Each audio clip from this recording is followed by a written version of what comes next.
자, 오늘 이야기해볼 주제는 존재하지 말았어야 할 군함 PKG입니다. 죄송합니다. 제가 업로드가 조금 늦었거든요. 아마 이거 그러니까 1월 10일날 이제 업로드를 할 것 같은데 제가 다름이 아니라 요새 이 게임에 빠져 있어가지고 이거 재밌더라고요. 뭐 여튼 PKG가 뭔지 생소하게 생각하는 사람도 있어요. 그래서 PKG의 정의가 뭔지를 또 설명을 하고 그 다음에 이어나가도록 하겠습니다. PKG는 윤영아급 고속함을 말하는 거예요. PK가 플레이어 킬러가 아니에요. 페트롤 킬러라는 의미고요. 보통 이제 페트롤 보트 혹은 페트롤 킬러라고 하는데 이 PK는 고속정을 의미하는 약자고요. 이 G는 가이드 미사일, 그러니까 유도 미사일, 대함 미사일을 가지고 있다 라는 의미입니다. 그래서 PKG는 대함 미사일을 갖고 있는 고속정, 이렇게 생각하시면 돼요. 흔히 PKG는 76mm 함포를 가지고 있고 40mm 부포를 가지고 있으며 그리고 해성 대함 미사일을 가지고 있는 이런 형태이죠. 그럼 PKG는 어떻게 탄생했냐? PKG는 PKX 사업에서 시작을 했어요. 이 PKX는 앞에 말씀드렸다시피 PK는 고속정이고 X는 익스페리먼트, 시제작 혹은 사업 뭐 이런 의미입니다. 윤영아급 고속함과 신형 참수리급 고속정이 나왔어요. 보통 이거를 PKG라고 얘기를 하고 그리고 요거를 PKMR이라고 합니다. 이 영상에서는 윤영아급 고속함을 PKG라고만 얘기를 할 거고요. 그리고 신형 참수리를 PKMR이라고만 말할 거고요. 인천급 호위함을 FFG 이렇게만 얘기를 할 거예요. 자, 이제 이야기를 계속 이어나가 보도록 할게요. 자, PKX 사업이란 뭐냐? PKX 사업은 한 1조 원 정도의 예산으로 참수리급 고속정을 신형 고속정으로 대체하는 사업을 말해요. 이때 우리 해군이 참수리가 55척 정도 있었어요. 원래는 초기형부터 포함해서 105척 정도 건조가 되었는데 이제 30년 이상 된 참수리를 하나하나씩 퇴역을 시키면서 55척 정도가 됐어요. 이 참수리를 모두 퇴역시키고 1대1로 교체할 계획이 바로 PKX입니다. 원래는 90년대에 생각한 설계가 있었어요. 그게 바로 109급 고속정이에요. 신형 고속정은 109급 고속정처럼 만들 생각이었다고 합니다. 원래는. 그래서 당시 109급 고속정이 76mm 함포 한 문에 시스크와 대함미사일 4발을 장착하고 있었다고 해요. 그리고 여기에 이제 30mm 에머슨 기관포가 있긴 한데 나중에 떼어냈다고 하더라고요. 그래서 이게 초기 PKX 설계안입니다. 76mm 함포 한 문에 시스크와 대함미사일 하나를 가지고 있죠. 이게 대함미사일만 130mm 유도 로켓으로 바꾸면 PKMR이랑 크게 다를 바가 없어요. 이게 생각보다 효율적인 무장입니다. 고속정의 임무 자체가 NLL 주변에서 경비하고 혹시나 남하하는 북한 함정에 1차적으로 대응을 하는 거거든요. 근데 76mm 함포에 유사시 대함미사일도 발사할 수 있고 함포도 강력해요. 일단은 첫 번째로 함포로 대항을 할 수 있고 그것보다 더 먼 곳에 있는 적은 대함미사일을 통해서 유사시에 써먹을 수 있다. 근데 이제 시스크와 대함미사일 아니냐라고 할 수 있는데 요거는 이제 아직 해성 대함미사일이 개발 전이기 때문에 시스크와 대함미사일을 사용하자라고 돼 있지, 만약에 지금 이 모델이 그대로 나왔으면은 시스크와 대함미사일을 사용하는 게 아니라 해성 대함미사일을 사용했겠죠. 뭐 여튼지 간에 이렇게 사용을 만약에 했다 그러면 단가를 꽤 낮출 수 있었다라고 예상이 되고요. 그래서 1조 원 사업 규모인데 이거 하나 만드는데 이거 한 척당 200억 정도, 대충 이 정도 단가를 맞춰서 이제 생산할 생각이었다고 합니다. 근데 모두 다 아시죠? 이대로 나오지 않았어요. 왜 이대로 안 나왔냐? 제2연평해전 때문입니다. 제2연평해전 때문에 PKX 사업 자체가 계획이 완전히 바뀌어요. 제2연평해전에 대해서 짧게 설명해 드리자면 2002년 6월 29일 월드컵 당시에 NLL을 넘어온 북한 해군 등산곳 6845정이 357정을 향해 선제 타격을 하면서 시작된 전투입니다. 선제 공격을 당함에도 우리 해군은 용맹히 싸운 결과 북한 해군의 NLL 무력화는 실패하고 대한민국 해군이 승리한 해전이죠. 근데 문제는 제2연평해전 자체가 PKX 사업을 추진 중에 발생한 사건이라는 점이에요. 지금이야 이제 우리가 제2연평해전의 전후 과정 이걸 다 알잖아. 타임라인에 맞게 쫙 정리가 돼 있으니까. 그래서 우리가 승전한 것도 알잖아. 이때 당시, 그러니까 제2연평해전이 터졌을 이때 당시에는 등산권 6845정은 침몰하지 않고 NLL 이북으로 달아났어. 근데 357정은 침몰했어. 국민들이 봤을 때는 우리 군이 졌다고 보일 수도 있죠. 왜냐면 상대는 침몰하지 않았는데 우리는 함정 하나가 침몰했으니까. 그렇게 생각할 수도 있단 말이지. 그때 당시에는. 그래가지고 이때 북한군 고속정에도 밀리지 않는 새로운 고속정을 만들어야 된다. 더 강력한 고속정을 만들어야 된다. 이런 국민들의 요구가 굉장히 많았고요. 그리고 참수리에 대한 문제점도 지적을 굉장히 많이 했고요. 그래가지고 해군도 그런 이제 국민 의견을 반영을 해가지고 PKX 사업에서 제2연평해전을 분석하여 반영하기로 했습니다. 그렇게 나온 게 PKG예요. 쉽게 무력화되지 않게 하기 위해서 장갑화를 했어요. 선체를 장갑화해가지고 85mm 한 포가 들어와도 쏴도 웬만해선 무력화되지 않아요. 그리고 부족한 화력을 보충하기 위해서 원래는 76mm 한 포에 대한미사일 하나 이렇게 달려고 했었는데 40mm 부포를 추가했습니다. 이렇게 되다 보니까 원래 이제 한 200톤에서 300톤 정도로 기획했던 게 450톤이 되고 만재가 570톤이 됐어요. 우리나라 해군 기준으로 500톤 이상은 함이기 때문에 고속정이 아니라 고속함이 된 것도 이것 때문이에요. 뭐 조금 더 자세한 내용은 제가 이렇게 두 편의 영상을 만들어 놨으니까 이거 참고해 주시면 돼요. 좀 더 자세하게 여기서 내용을 설명했습니다. 그래서 PKG가 나오고 난 뒤에 의의가 뭐냐, 남북한 수상함 전력은 우리 해군이 우위를 가지게 되었습니다. 특히 이제 고속정, 고속함 여기서도 이제 우리가 확실한 우위를 가지게 되었어요. 심지어 최근에 나온 압록급 호위함 정도도 PKG가 대응할 수 있어요. 물론 이제 배수량 차이가 있기 때문에 뭐 PKG가 대놓고 이긴다, 대놓고 싸빠른다, 이거는 아니에요. 이건 아닌데 압록급 호위함이 지금 알려진 바에 의하면 4척밖에 안 되거든. 근데 PKG는 18척이에요.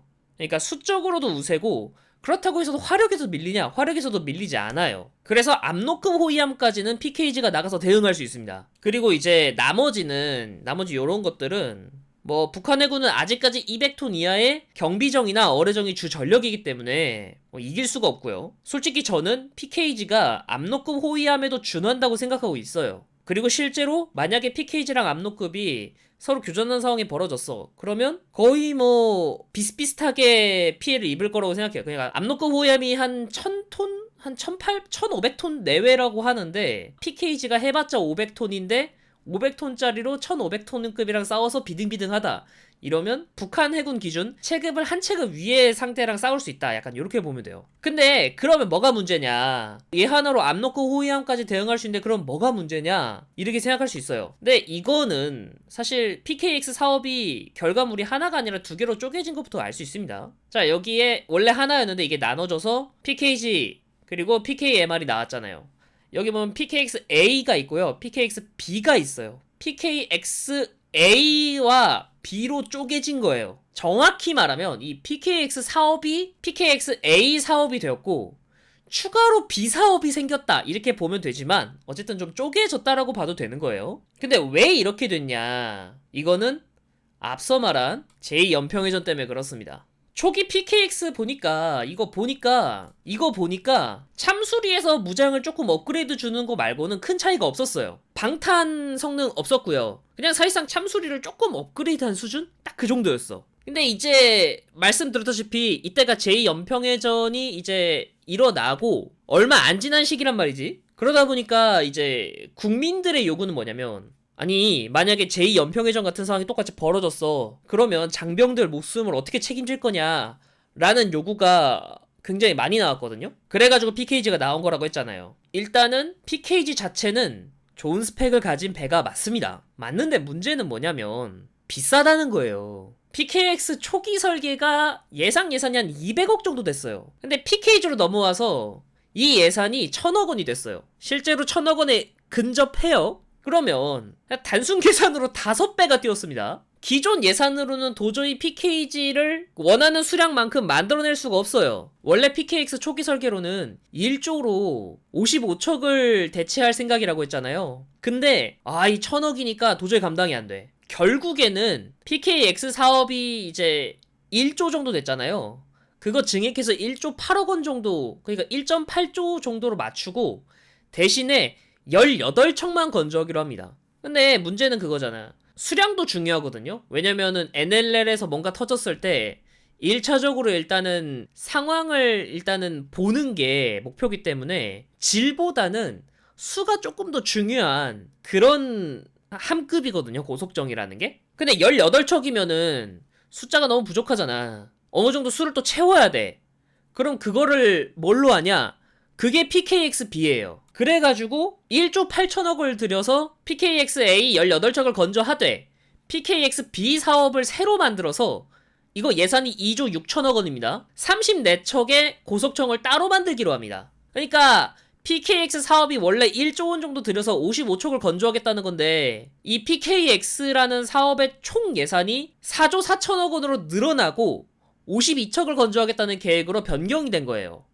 초기 예산보다 4배가 오른 겁니다. 자, 그러면 이 PKG가 잘 임무를 수행하고 있냐? 저는 그렇다고 보진 않아요. 문제점이 몇 개가 있는데 이거 한마디로 요약하자면 작은 그릇에 너무 많이 담으려고 했어요. 이 PKG가 비싸진 대신에 수량이 적어졌잖아요. 그러니까 기존의 PCC 화력 지원 임무까지 대체해야 했어요. 이 PCC는 이제 흔히 우리가 천안함으로 많이 알려져 있는 그 포항급 초계함을 얘기하는 거예요. 그 PCC의 화력 지원 임무까지 대체해야 했어요. 근데 생각을 해봐. 550톤밖에 안 되는 몸체에 무장은 주렁주렁 달아놨어. 그리고 고속성을 유지하기 위해서 44노트 이상을 내기 위해서 엔진도 큰 걸 달아놨어. 그러면 거주성이 떨어집니다. 리빙 컨디션이 최악이 되었습니다. 참수리보다도 리빙 컨디션이 떨어져요. 그러니까 침대 자체는 PKG가 더 좋은데 참수리는 끽해봐야 반나절 정도만 나갔다가 다시 들어온단 말이야. 근데 PKG는 항해 일수가 2, 3일 정도고요. 그리고 이제 좀 길어지면 7일 정도까지도 항해를 한다고 하니까 참수리보다도 리빙 컨디션이 최악이 된 게 맞죠. 그러면 PCC가 하던 화력 지원 임무를 대체할 수 있냐? 그렇지도 않아요. 작전 지속 능력이 떨어져요. 말씀드렸다시피 항해 일수가 PKG가 3에서 7일이거든요. 근데 PCC는 항해 일수가 14일에서 30일까지도 가요. 보통 7일에서 14일 정도 하고요. 뭐 한 달은 정말 별로 없다고는 하는데 가끔 있대요. 그럼 차라리 PCC 같은 이제 좀 함형을 대형화해가지고 건조하는 게 오히려 나았었을 수도 있죠. 이 문제 때문에 사실상 참술이랑 얘가 이 PKG가 뭔가 특별한 임무를 할 수 있냐? 그것도 아닙니다. 이 PKG 임무가 NLL을 넘어 내려오면 북한 함정들을 격파하는데 사실 그건 PCC가 PKG보다 잘해요. 그리고 PCC가 기본적으로 화력이 PKG보다 좋습니다. 그래서 PCC랑 PKG랑 딱 비교를 하면은 PCC가 PKG보다 훨씬 잘하기 때문에 뭐 관련 임무를 훨씬 더 잘하기 때문에 굳이 PKG가 특별하게 필요하지 않아요. 근데 PKG가 PCC보다 레이더 성능이 우수하니까 PCC를 대신해서 레이더를 돌려서 해역과 공역을 탐지할 수 있죠. 근데 이런 임무는 문제는 같은 레이더를 장비하고 있는 FFG가 훨씬 잘합니다. 항해 일수부터 차이가 나고요. 레이더는 같은 거 써요. 그러면 어느 게 더 초계를 잘하겠냐? FFG예요. 얘는 이제 기본적으로 3000톤급이란 말이야. 광개토대왕급이랑 배수량이 비슷해요. 그러면 어느 게 더 잘 작전을 하겠냐 이거야. 그래서 보면은 작전 지속력이 떨어져서 레이더 감시도 오래 못해. 화력도 PCC나 FFG보다 떨어져. 심지어 PKMR이 PKG와 같은 레이더를 쓰기 때문에 PKMR의 레이더 감시도 대신할 수 있습니다. 그래서 이 PKG가 정말 계륵 같은 존재라는 거예요. PKG가 나올 때는 FFG가 없었는데요? 약간 이렇게 생각할 수 있는데 흔히 이제 FFG는 FFX 사업을 통해서 나온 거죠. FFX 사업과 PKX 사업은 동시기에 진행된 사업입니다. 이 PKG가 계륵같이 되는 상황을 예상을 못했다? 그거는 아니겠죠. 그 정도도 생각을 못하는 거라면 그건 아닌 거죠. 그래서 저는 개인적으로 왜 PKG를 굳이 만들었을까? 왜 굳이 18척이나 만들었을까라는 생각이 들긴 해요. 그리고 사실 지금은 다 알지만은 사실 제2연평해전의 문제는 화력이 부족해서 방어력이 부족해서가 주된 원인이 아니에요. 그거보다는 불합리한 교전수칙이 가장 큰 원인이었어요. 이거는 교전수칙이 바뀐 이후에 벌어진 대청해전이 증명해줘요. 자, 대청해전 때 NLL 넘어오니까 경고사격 후에 바로 격파사격을 실시했잖아요. 그래가지고 우리는 단 한 명의 사상자가 없었고 상대만 피해를 입었어요. 여기서 아쉬운 점이라면 참수리가 40mm 주포이기 때문에 화력이 부족해서 격파를 못했다 이 정도인데 이거는 PKX 초기 설계에서도 76mm 함포를 썼기 때문에 76mm 함포로 격파시킬 수 있었을 거예요. 그리고 뭐 PKMR 같은 경우에는 130mm 유도 로켓을 가지고 있기 때문에 뭐 설령 이제 압록급 호위함이 나와. 압록급 호위함이 NLL 주변에 나왔어. 그래도 PKMR로 대응할 수 있죠. 정리하면 이렇게 돼요. 자, PKG는 1000억 정도예요. 그리고 PKMR은 700억 정도 합니다. 같은 76mm 함포를 씁니다. 근데 PKMR이 130mm 비룡으로 함포 사거리 박도 커버를 할 수 있어요. 물론 해성 대한미사일보다는 조금 떨어지는 스펙을 가지지만은 솔직히 말해서 고속함 정도의 대한미사일을 다는 것도 저는 너무 오버스펙이라고 생각을 해요. 고속함의 임무를 생각을 해보면. 근데 PKG하고 PKMR하고 동일한 사격관제 시스템과 레이더를 가지고 있어요. 그래서 PKMR이 PKG의 역할을 웬만해선 다 수행할 수 있어요. 부족한 거는 이제 PKMR은 항해 일수가 떨어진다는 거예요. 구형 참수리급이랑 똑같이 거의 한 반나절에서 하루 정도밖에 안 되는데 그거는 척수로 커버를 할 수 있기 때문에. 그러면은 이제 FFG랑 비교를 해보면 FFG 같은 경우에는 한 척당 3천억 원이거든요. 근데 PKG는 1000억 원 정도 해. 근데 함포 FFG가 5인치로 훨씬 더 우세입니다. 대한미사일은 똑같이 있으니까 요거는 같다고 치고, 문제는 대잠전이 안 돼요. PKG는 1000억 원짜리인데 대잠전 안 돼. 대공전 당연히 안 돼요. 근데 FFG는 대잠전 선조소나 제대로 된 거 달려 있고요. 심지어 대잠 헬기도 운영할 수 있어요. 대공전, 대공교전이 뭐 안 되니 많이 막 이렇게 얘기하는데 대공교전 됩니다. FFG 램의 밸런스가 달려있기 때문에 기본적인 대공교전이 가능해요. 근데 PKG는 대공전 자체가 안 됩니다. 물론 함포 사격을 통한 대공교전이 가능하다라고는 하는데 그거는 어디까지나 가능은 하다 수준이고, FFG는 대공전이 가능하다예요. 심지어 전자전도 가능합니다. 근데 예산이 똑같아요. PKG가 1조 8천억 원쯤 되고 FFG도 예산이 한 1조 8천억 원쯤 하거든요? 그렇기 때문에 PKG가 1조 8천억 원의 예산으로 18척을 건조했어. 근데 FFG도 완전히 같진 않습니다. 근데 비슷한 예산, 1조 8천억 정도 되는 예산으로 6척 정도를 건조를 했습니다. 사실 저는 이런 생각이 들어요. 이럴 거면 같은 예산으로 차라리 FFG를 건조하는 게 더 낫지 않았어? 라는 생각을 할 수밖에 없어요. 3배 더 비싼 대신에 대잠전, 대공전, 전자전 다 가능하다니까? 함포도 우위고 미사일도 가지고 있고 꿀릴 게 없어요. FFG랑 PKG랑은 비교를 할 수가 없어요. 가격은 3배 차이지만. 근데 거의 비슷한 예산인 1.8조 원의 예산을 2개 다 썼잖아. 이럴 거면 이렇게 건조하는 게 아니라 PKG를 포기하고 FFG를 뭐 12척을 건조한다거나 그러면 됐지 않았나. 아니면은 뭐 인천급 뭐 싫어하는 사람도 있으니까, VLS가 없다고 해서 싫어하는 사람도 있으니까 함형을 원래 디자인대로 VLS를 추가하고 전장도 좀 늘려가지고 1차 설계안처럼 만들어가지고 배치를 하던가 그런 식으로도 할 수 있는 거잖아. 뭐 물론 그렇게 하면은 12척이 아니라 한 10척 정도로 좀 제한되겠지만은. 그래서 저는 만약에 PKX 사업 때 이 PKG를 건조하지 않고 이 예산을 FFG를 좀 더 건조하는데 투자했으면 어땠을까 생각해요. 그리고 난 다음에 PKMR은 그대로 건조하고 얘는 그대로 건조하고, 그러면은 지금은 이제 PKG 18척에 PKMR 34척 그리고 FFG 6척 이렇게 있잖아요. 그게 아니라 PKMR 34척 FFG 12척 만약에 이렇게 됐으면 지금보다도 훨씬 더 유연한 작전이 가능하지 않았을까? 라고 저는 생각을 합니다. 뭐 여튼 오늘 이야기는 여기까지고요. 재밌게 보셨다면 좋아요와 구독 그리고 알람 설정까지 부탁드릴게요. 오늘도 시청해주셔서 정말 감사합니다. 자, 그럼 모두들 안녕! 끝.